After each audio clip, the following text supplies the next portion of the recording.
Yes, mpenzi mtazamaji wa Hareti Studio Crest TV. Ni eneo la kwa Maganga hapa. Ipo dua inaendelea wakati huu. Kwa hiyo nipende jambo hili lazima kusikiliza kile kinachoendelea katika eneo hili. Jambo hili tayari limefahamika. Baba yangu, furaha ulionayo ni ya ibada. Furaha ya ibada lazima ukishakiri kwa moyo, ubaini kwa ulimi.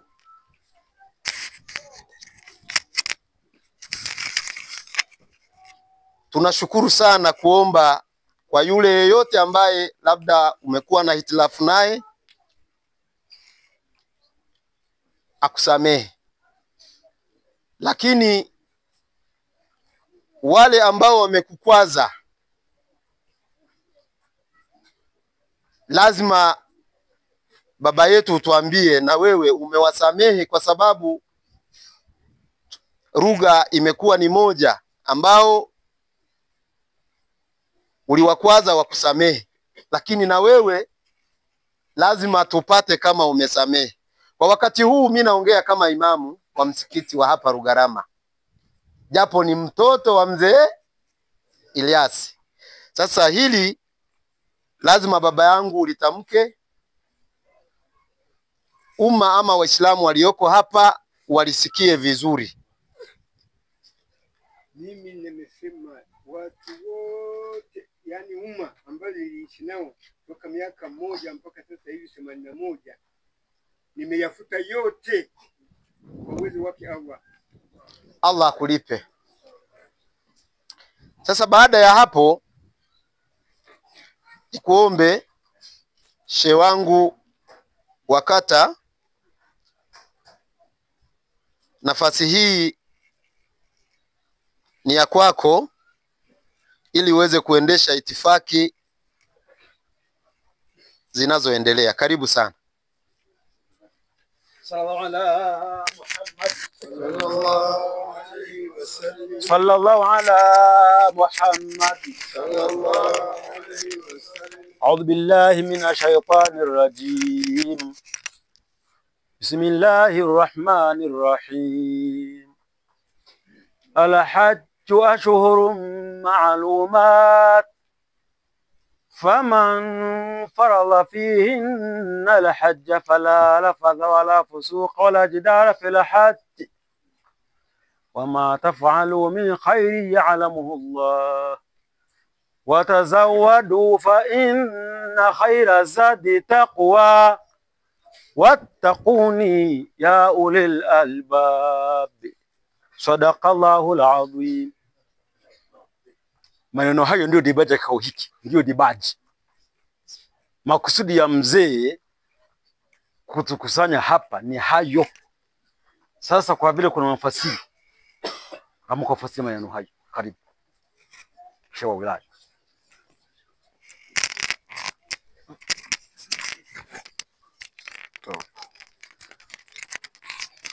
السلام عليكم ورحمة الله وبركاته. الحمد لله نحمده ونستعينه ونعوذ بالله من شرور أنفسنا وسيئات أعمالنا. من يهدي الله فهو المهتد ومن يضلل فلن تجد له وليا مرشدا. أشهد أن لا إله إلا الله وحده وأشهد أن محمدا صلى الله عليه وسلم عبده ورسوله.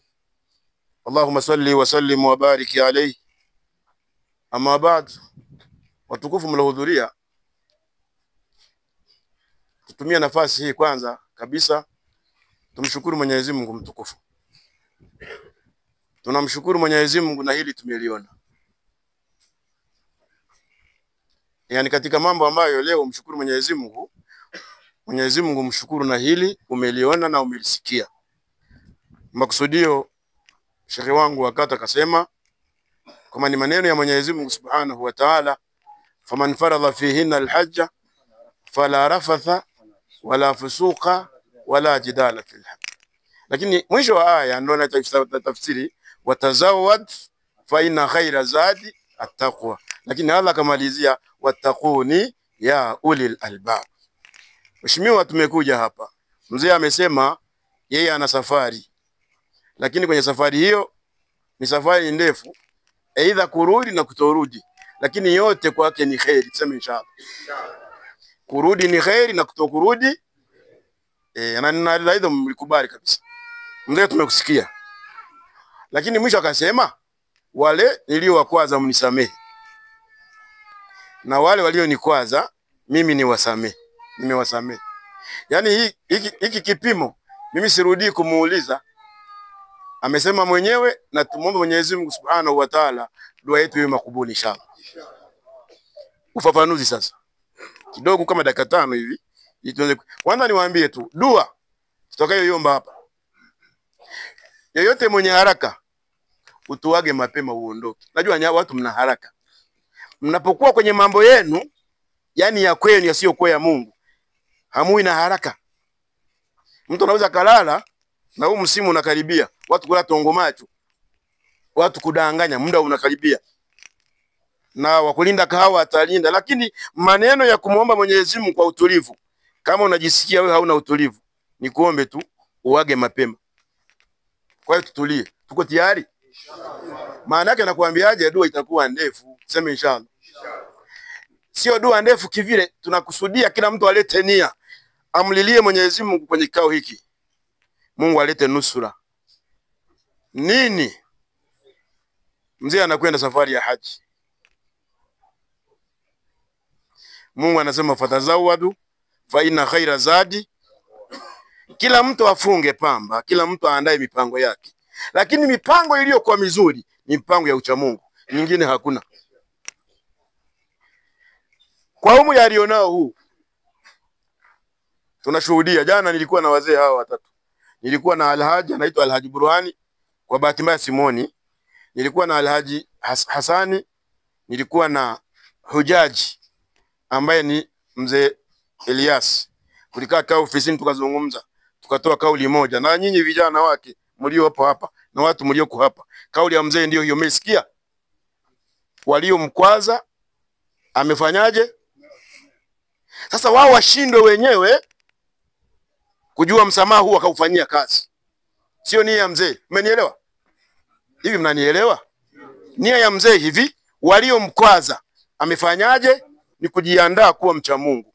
Sasa hapa kuna nukta ya msingi hapa. Kama alikwazwa na familia, amewasamehe. Washindwe wao kutimiza msamaha wao. Washindwe wenyewe. Na tulikubaliana hivyo. Kwa nini? Mtume wetu Muhammad, nataka niyaseme haya myasikie. Anasema la hasadan illa fil ithnaini. Msikia maneno haya. La hasadan illa fil ithnaini. Husida haitafanyika. Wakati anaenda kuaga dunia, alisema husida zote zimetulia. Ndio katika kauli nyingi anasema alfitnatu naimu la'natullahi alayhi man aiqadhaha. Fitina nimetoka duniani, nimeacha fitina yote imelala. Imesinzia. Kwa dawa niliyoifanya na maombi, fitina imekufa na imesinzia. Sasa alani watakayeamsha nini? Fitina. Maneno haya myasikize vizuri. Mtume kasema, fitina yote imefanyaje? Alani watakayeamsha nini? Kuchukiana huwa hakupa, lazima mtu aandae fitina. Na fitina haitokei mpaka hii hadithi ifanye kazi. La hasada illa fil ithnain. Hawatafanyiwa husda watu isipokuwa watafanyiwa husda ima wawe katika makundi mawili, na yataja. Kundi la kwanza, man atahu Allahu mala. Mtu akipewa uwezo akautumia vizuri kwa watu kwa ajili ya Mungu, watu watamchukia kwa uwezo wake. Unanielewa vizuri? Mtu akipata uwezo akaamua anasaidia jamii, anafanya ibada, watu watamchukia. Kwa sababu gani? Amewazidi, wanaanza kumfitini, wanamletea nini? Husda. Sasa leo tuseme Mwenyezi Mungu atusaidie, atulinde na watu wenye husda. Tuseme amin. Na namwambia kila mtu hapa anaye mhusudu. Wa kullu dhi ni'ma mahsud. Alaikum bil kitmani ni'ma. Mtume akasema neema nyingine msifiche. Ndugu zangu, neema nyingine mfanyeje? lakini kuna neema hazifichiki shekhe. Utakataa kujenga, utakataa kuoa, utakataa kusoma, utakataa kununua usafiri, utakataa kuwa kiongozi. Lazima kupitia katika uongozi watu watafanyaje? Watakufitini. Kupitia katika ibada, mtu akifanya ibada sana, kwa mfano mzee hapa anajiandaa kwenda haji, kule hakuna biashara, kuna watu mna mawazo tu kama yawezekana kule kuna biashara. Nawaambia hakuna biashara kule. Narudi, hakuna nini? Unachukua pesa, unanunua sehemu utakapoishi mwezi mmoja. Pesa ile utakapokula matibabu yako na fedha ya kulipia serikali visa, umefanyaje? Umemaliza, unachukua milioni zote hizo unazilipa. Unachokwenda kukifanya ni kufanya ibada ya kumwabudu nani? Bas. Na ndio maana mtume wetu Muhammad kasema, man haja walam yarfath walam yafsuq kana fi amanillah, fi dhamanillah. Mtu aliyefanya hija, kwanza niwaambie ninyi ambao mjajiandaa kwenda, mtu akijiandaa tu kwenda, Mungu muandikia vitu 6. Ni vitaje? Mmoja anamwandikia wewe hautakuwa maskini miaka yako yote. Kwa nukta hiyo, mtajie haji aliyefanya hija vizuri ambaye ni maskini. Nitajie. Hapo ndipo watu wanashtuka. Kule kuna ibada, kuna sehemu 4. Mmoja ni Arafati, viwanda vya kuomba dua, Mungu anakuwa karibu. Anamuitika kila mtu, Mungu naomba unisamee, anakusamee. Nipe uwezo, anakupa. Nipe afya, anakupa. Isipokuwa umri wako ni ule ule na kifo chako ni kile kile. Ina maana mahaji watakufa na mahaji watazeeka, hamna shida. Lakini kuishi hivi hivi. Lakini kuna sehemu unafanya ibada moja tu. Ibada moja unaandikiwa ibada, swala moja unaandikiwa 100,000. Tumsalie mtume. Sasa ndio maana wanakuambia jiandae, baba jiandae. Na dua ya haji siku 40, akakushika mkono Mwenyezi Mungu akujalie, anakujalia ukiwa na imani pia. Msije mkaja hapa mkasema mmekuja katika kitengo kikubwa sana. Halafu mtu anasema, "Oh, hija yako ikamilika." Nani anayeandika hija ya mtu? Kuna watu wana midomo, poleni na midomo yenu. Haja anaweza akatoka akakosea. Lakini huna judgment ya kumjaji kwamba wewe labda hija yako haijakamilika. Unalitoa wapi hilo? Unalitoa wapi? Wewe muache tu amekosea, muite umuonye. Hija anayejua ni nani? Na akasema atakai hiji kwa mali ya halali, akawa kufanya uovu, hakufanya ufasiki. Ufusika si mnaujua? Mnaujua ufusika. Huyu anakuwa na dhamana ya Mwenyezi Mungu. Hivi dhamana mnaijua? Kuna watu tuna karatasi za usalama wa taifa. Mahala popote ukitoa hivi wanasema huyu ni mwenzetu. Wanakukamata. Sasa mtu aliyeenda hija kaenda vizuri, anakuwa na dhamana ya nani? Jamani, jiandae muende hija, ni nyepesi mkiwa na imani, tuseme inshallah. Na wale ambao hamjaenda mjiandae, huu ndio muda. Kwa hiyo mzee akatwita hapa, mmoja kitakachokifanya ni kuhamasisha. Uhamasike ndugu.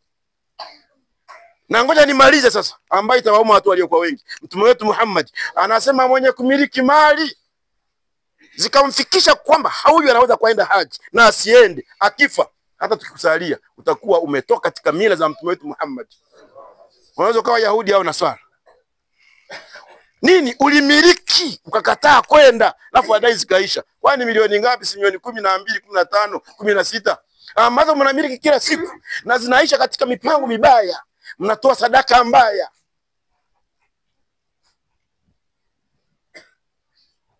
Na ninamaliza sasa. Mzee, kwenu nyinyi mna bahati. Huyu ni haji wa 3. Familia hii. Hawa vijana wake sasa ndio mjiandae. Nimekaa nao masaa 4, kulikuwa na rabsha. Na lazima mtakuwa mnajua kulikuwa na nini? Lakini mwisho kauli ya mzee ndio hiyo, amewasamehe watu wote isipokuwa wao washindwe wenye. Lakini kwa mtoto na baba, natema ila na mlielewe. Mwenye simu bana.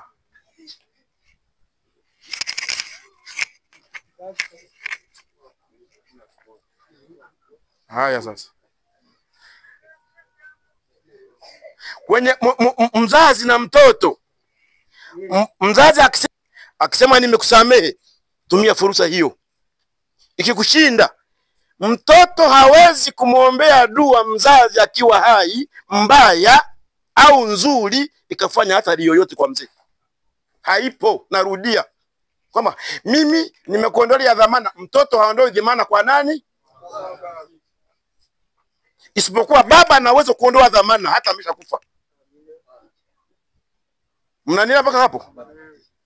Yaani kwa baba hakuna niongeza, ni alfa na omega. Alafu kwa mama huko ndio siseme. Kwa hiyo watoto wa mzee, unajua baba mimi hakuna kauli ya mwanachuoni, hakuna kauli ya mwanasiasa inayoweza kutengua maneno ya Mwenyezi Mungu Subhanahu wa Ta'ala. Haipo. Baba akisema nimekusamehe, kimbia haraka. Ukome nini? Umshukuru kwa kunisamehe basi. Atakuja mtu atakudanganya, watawadanganya watu wengi, familia zitakufa, lakini wanakosea neno moja tu. Abu wahida, baba ni wa ummu wahid, na mama ni basi. Awe kichaa ni baba, awe mjinga ni baba, awe maskini ni baba, mlemavu ni baba. Huwezi ukamtafuta baba mwingine. Akisema nimekusamehe, kimbia kwa haraka. Na kupeni kisa haraka sana. Bwana mmoja alikuwa mchinjaji katika zama za Mtume wetu Muhammad. Anamiliki mabucha mengi. Lakini kila akileta ng'ombe, anachinja, anatafuta ile nyama nzuri. Anawaambia wale wafanyakazi, mpelekeni baba haraka. Kila ng'ombe, hata angechinja ng'ombe 10, wanampelekea baba kilo ngapi? 10. Baba akaishi hivyo, baba akaishi hivyo, baba akaishi, baba akaishi. Muda ukafika, baba akatembelewa na mtu. Amekuja kumtembelea mzee. Alipofika sema, mimi na vijana wangu hapa ndio nikutembeze kidogo. Baba alikuwa na kanzu lake, ameshika bakora yake. Akamzungusha yule mtu mpaka akafikia kwa kijana wake yule ambaye hasa yeye ni mnunua ng'ombe wapi? Minadani. Akamkuta mke wake ambaye ni mkamwana. Akamuita, kijana wangu ameenda wapi? Akasema hajatoka Mnadani. Wakati huo yule kijana amecha ng'ombe kubwa pale. Sikia maneno ya mzee aliyofanya hapa. Na akikufanyia wewe unaweza kufanyaje? Madha faala, mzee alifanya nini huyu? Mzee akafanyaje? Mzee akatizama, akamuita mkamwana, akasema njoo hapa. Akaja. Wafanyakazi wako wapi? Akasema walikuwepo nyuma huko. Akasema watafute. Akawatafuta wafanyakazi wawili. Akamwambia nitafutieni kamba. Yesikia mzee huyu, akatafuta kamba. Akasema funga huyu ng'ombe. Akasema mzee, rafiki yangu, nimekugawia hii ng'ombe. Salamu alaikum. Akamgawia ng'ombe, akamwambia na hao wafanyakazi wapeleke mpaka nyumbani. Mama likamuuma. Mama likafanyaje? Kwa nini anagawa nyama wanampa kila siku, nyumba wamemjengea? Yaani kwa nini ampe na ng'ombe amempeleka? Niweka nukta hapa. Angekuwa wewe baba yako akaja akafanyaje, mngemfanyaje? Wewe kwa dunia sasa hivi ilivyo. Si unamkata mapanga huyu? Haya, angalia, mama akaumia, akaleta maneno mazito ndani ya familia. Baba akaondoka, akamwambia rafiki yake, ng'ombe nimekupa, nenda ule uuze utajijua. Na nyinyi mfanye haraka, mfikishie ng'ombe huyo, mrudi kwa bwana wenu waje atupe sehemu nyingine. Baba akachukua bakora akajienda zake msikitini kusali. Baada ya masaa 3, kijana wake anarejea sasa. Amekuja na watu kuchukua ile ng'ombe wapeleke machinjioni. Mawajada. Ng'ombe hakumkuta. Akamwita mke, ng'ombe ameenda wapi? Akasema usiniambie. Nyinyi mzaliwa na wazee wa maajabu. Mzee muhuni kabisa. Kijana akasikiliza. Amekuja hapa, amekuja na mtu ambaye asieleweka, amechukua ng'ombe wako amemgawa na nyama tunazompa na kila kitu. Yule kijana akamwangalia mkewe na anavyompenda, na vijana kwa wake zao, wallahi hapo ndipo mmekwama kabisa. Unampenda mkeo zaidi ya baba yako aliyekuzaa. Inna lillahi. Sisemi muwakatae, muwapende, muachie nafasi wazee. Sema inshallah. Na usipompenda shehe utalala wapi bwana? Watu wengine tunadhani kidogo. Huyu mzee akaonaje? Kijana afanyaje huyu? Ninakushtaki kwa mtume wetu Muhammad. Ni uongozi wa Umar. Nakutaki kwa Umar. Yaani hapa nakuja kwa shekhi wa wilaya, naenda kushtaki. Baba namlisha. Baba nampa pesa. Nimemjengea. Kila siku nyama nimempa. Baba kwa nini apeleke ng'ombe wangu huyu? Baba namna gani? Akafika pale, akashtakia. Akamsikiliza akasema, "Naam, tei, baba ni baba yako?" "Naam." Sema subiri aje hapa, nitakuita. Kwa bahati mbaya baba salati al-asr hakuhudhuria. Ikawa kesho akampiga tarehe ya kesho. Baba salati dhuhuri akahudhuria. Na kijana huyu hapo, Umar akaita watu akasema kaeni hapa niwaambie. Ninasema neno moja. Na hili watoto muende nalo, kila mtu aliyezaliwa hapa aende nalo, tuseme inshallah. Kumwambia kijana piga magoti muombe radhi baba yako. Baba hajui kinachoendelea. Aligawa kamaliza. Kijana akasema upige magoti umuombe radhi baba yako kwa maneno uliyoniambia mimi. Na siyarudi hapa. Kijana mcha Mungu akainama akasema nimekosea kumbe kusema. Akapiga magoti, baba naomba unisamehe. Akatoka machozi. Baba akasema mwanangu, unakosa gani? Nimekusamehe bure. Wazee ndivyo walivyo, nimekusamehe bure mwanangu. Wakakumbatiana, madha taba, ni kitu gani kimefuata hapa? Kisha huyu kiongozi akasema, kijana wako alikushtakia hapa. Anakulisha na kunywesha. Kila nyama anayotaka anakupa, lakini umekwenda kwenye jizi lake, umechukua ng'ombe alikuwa mmoja na umemgawa. Mzee usijibu, umeshamsamehe. Sikia maneno. Mzee usijibu, umeshafanyaje? Ina maana anakosa huyu mtu. Kuanzia leo naomba afahamu, yeye na mali yake vyote ni mali yako wewe mzee. Yaani kila mtu hapa alipo, wewe na mali zako ni mali za nani? Mnanielewa?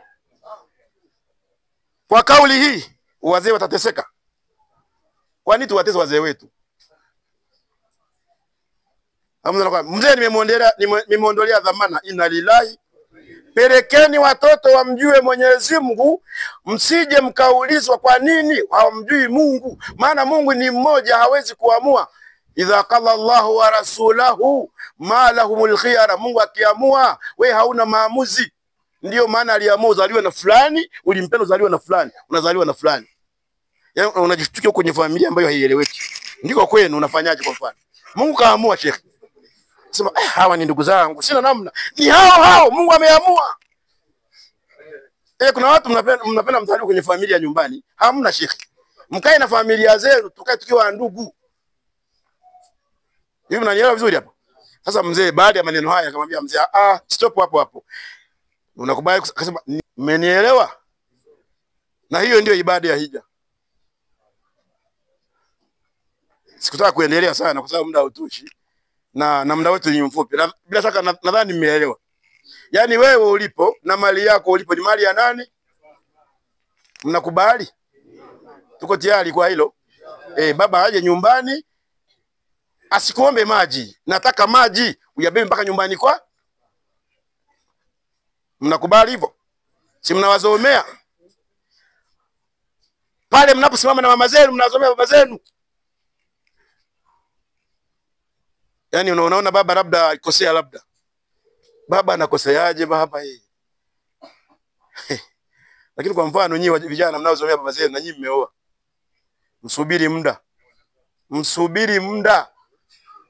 Unapomzomea baba kwa mama, watoto watakuzomea mama yao kwako wewe. Watakwambia baba wewe hamna, ni laana. Na nataka niwaambie surati Luqman, laana ya mzee inakwenda vizazi 8.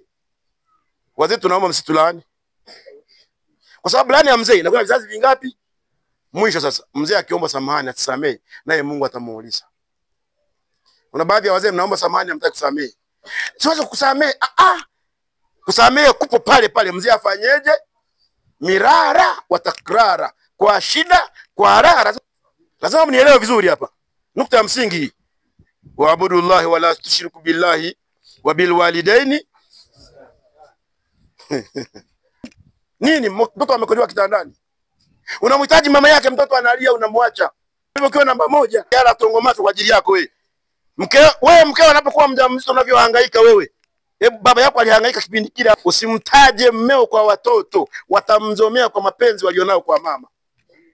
Hakuna atakayesalimika. Mimi nimeona familia nyingi tu, mama akikuchukia na wanae unafanyaje? Ndio shida. Mama mtaulizwa. Ukimchukia mmeo, mchukie wewe tu, muachie kizazi. Vinginevyo wewe utakuwa hai, watoto wako wajukuu zako watamzomea mwanao, utapata shida mama, utakufa mapema.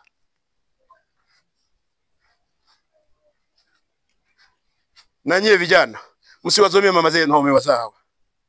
Mnawaita wachawi wakati mwingine. Mama unamuita mchawi? Ngoja awe mchawi. Sasa atie kuwa mchawi utamtoa wapi? Ni mchawi ni mama yako. Wewe baki hivyo hivyo na shida zako hivyo hivyo. Mwasamee mama zenu wao. Hivyo haya nimeona niyaseme hapa. Tarehe ya leo, siku ya leo, kwa wakati kama huu. Muda tulionao ni wa kusameheana, tuseme inshallah. Na kila mtu ajiandae kuulizwa. Mama ataulizwa watoto aliwaambia nini kuhusu baba yao. Msione niko hapa. Alinifanya vibaya. Alipokuchumbia vizuri mbona usemi? Alipolipa mahali mbona usemi? Okay. Kuna mengine mabwana makatili kweli sawa sawa. Mungu atawauliza kwa sababu wanaume hawa na nyinyi hili mlipeleke wale wenye familia zaidi ya moja. Mnapoangukia ubavu mmoja, sehemu moja, mkajifanya beskeli, mkate vikapu, mkajiramuti. Yaumul qiyama, siku ya kiyama mtaletwa hamna ubavu mmoja mwingine umeoza. Yaani kuna watu watafufuliwa umeoza. Nini? Alifanya tofauti na maagizo ya Mwenyezi Mungu na familia mbili zitengenezee haki. Mnanielewa?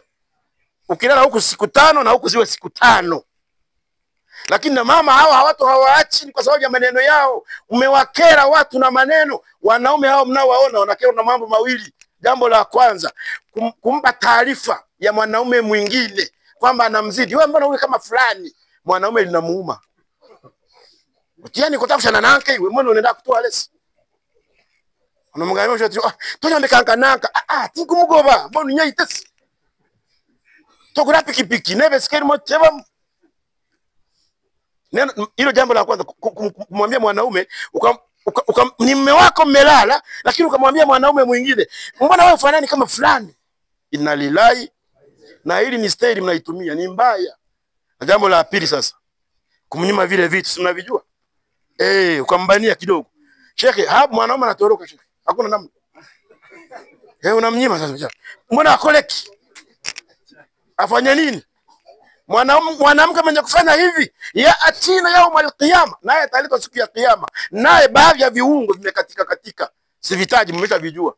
Noimbuko tabino namna gani? Ulifanya vibaya baba. Nendeni mkashirikiane, mkasameheane. Turudi katika kauli, tumekuja hapa kuomba dua Mwenyezi Mungu atukubali inshallah. Na dua tunayoomba shekhe, tutakuwa tunaitika. Ya Allah ya Latifu Rabbi farij alaina ya Allah. Turudie.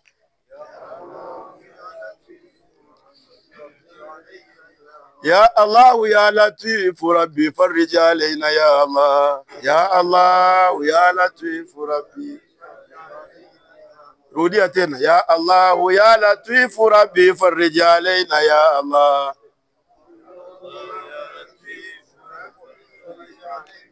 Al-Fatiha.